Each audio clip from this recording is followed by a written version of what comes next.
Halo, kembali lagi di channel HSE Project. Pada kesempatan kali ini saya akan membahas tentang penting nggak sih pemeriksaan kesehatan karyawan atau tenaga kerja dan apa saja dasar hukumnya. Oke, mari kita bahas satu persatu. Pemeriksaan kesehatan tenaga kerja atau karyawan sifatnya wajib ya, mandatori, yang tujuannya untuk mempertahankan derajat kesehatan karyawan. Apa saja dasar hukumnya? Oke, Indonesia sudah ada aturannya. Yang pertama adalah Undang-Undang 1970 tentang Kesehatan Keselamatan Kerja.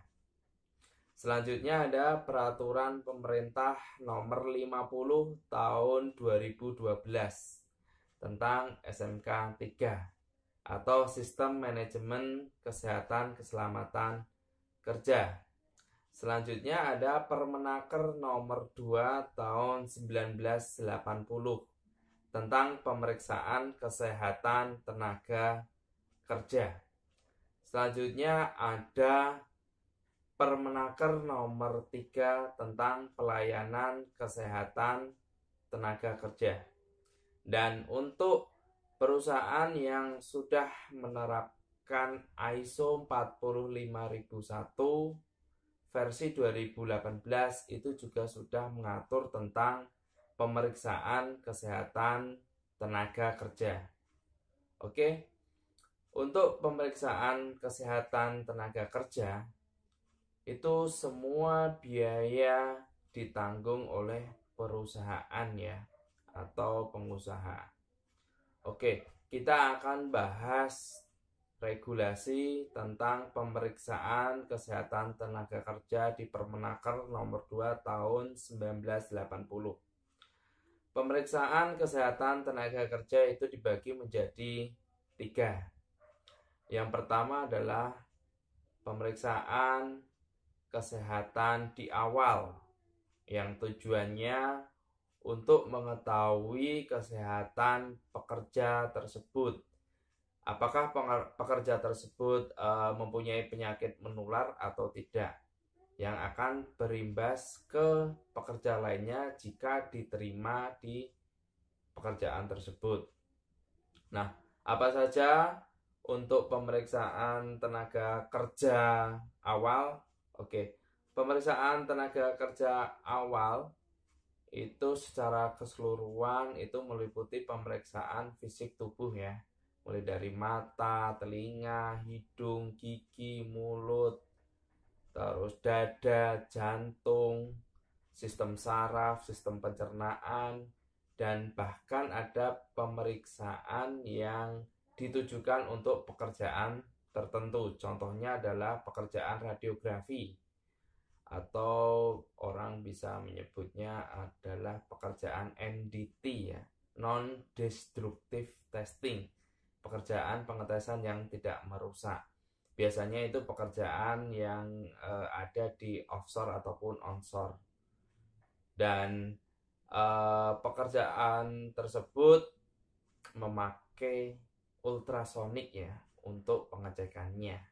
Memang sih ada beberapa, tapi cenderung yang dipakai adalah ultrasonik. Nah, dalam pemeriksaan tersebut nanti akan ada hitungannya, akan ada speknya. Berapa kurikah pekerja tersebut sudah terpapar radiasi.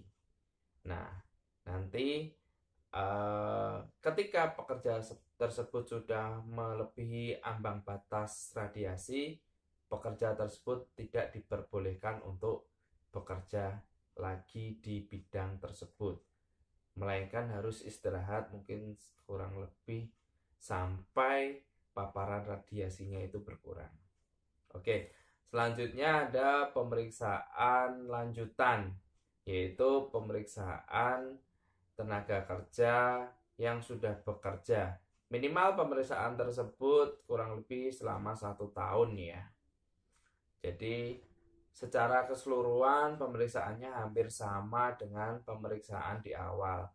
Cuma memang ada pemeriksaan yang sifatnya tentang efek atau dampak pekerjaan tertentu. Contoh, untuk pekerjaan yang berkaitan dengan semikal, itu nanti akan ditekankan lagi pengecekannya di organ-organ mana yang terdampak semikal. Mungkin paru-paru ataupun cenderung ke paru-paru ya, atau sistem pernafasan ya. Selanjutnya, pekerjaan yang mempunyai nilai ambang batas minimal ataupun maksimal. Contoh, ada dari dampak noise atau bising, terus ada partikel debu. Nah, di situ mungkin akan ditekankan lagi pemeriksaannya. Selanjutnya, pemeriksaan khusus ya. Nah, pemeriksaan khusus sendiri itu dibagi menjadi dua. Yang pertama, pemeriksaan ketika karyawan itu memasuki usia 40 tahun. Nah, akan dilakukan pemeriksaan secara menyeluruh ya di bagian fisik tubuh pekerja tersebut. Selanjutnya yang kedua adalah pemeriksaan ketika karyawan itu sakit dan memerlukan istirahat kurang lebih selama 2 minggu. Nanti akan dilakukan pemeriksaan secara khusus apakah ada indikasi penyakit lainnya. Nah, ketiga pemeriksaan tersebut itu harus dilakukan oleh perusahaan ya.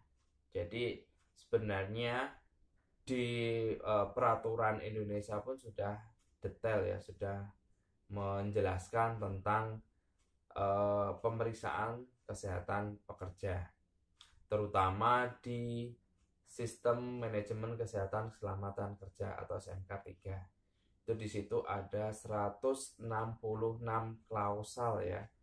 Dan salah satunya adalah pemeriksaan kesehatan tenaga kerja. Dan dapat dibuktikan dengan 3 tahun berturut-turut ya.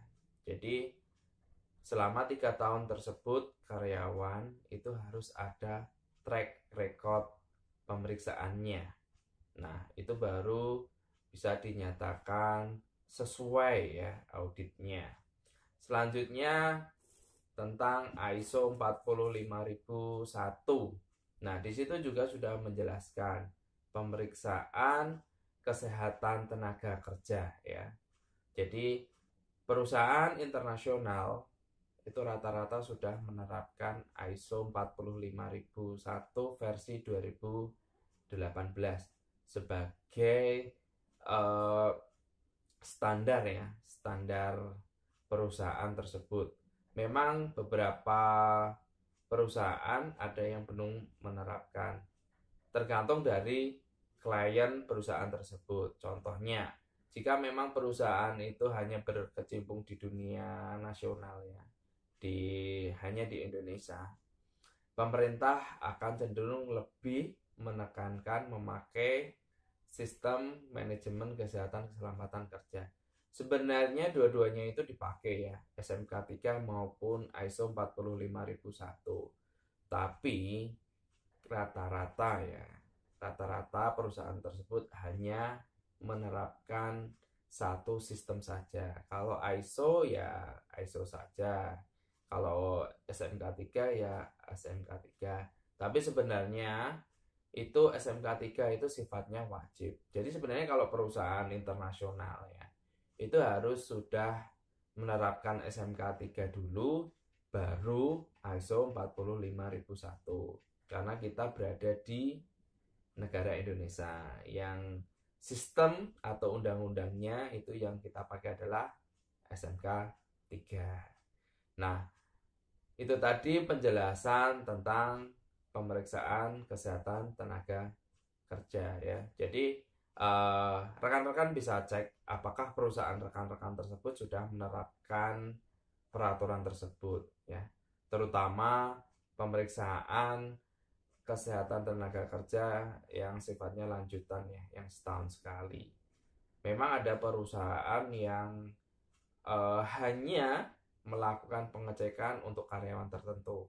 Nah, itu sebenarnya nggak boleh ya, itu salah ya. Jadi harusnya semua karyawan itu harus dicek secara berkala, minimal setahun sekali ya. Dan ketika ya ada audit ataupun ada sidak dari pengawas Dinas Ketenagakerjaan yang pengawasnya jeli, mereka akan mengecek apakah si karyawan A atau B ataupun C sudah dicek secara berlanjutan selama 3 tahun berturut-turut. Nah, cuma kadang biasanya perusahaan itu mengakali dengan hanya individu tertentu. Contoh, individu tersebut di semikal. Biasanya sih untuk yang resiko kerjanya lebih tinggi itu akan dicek hampir tiap tahun. Dan sebenarnya nggak boleh seperti itu.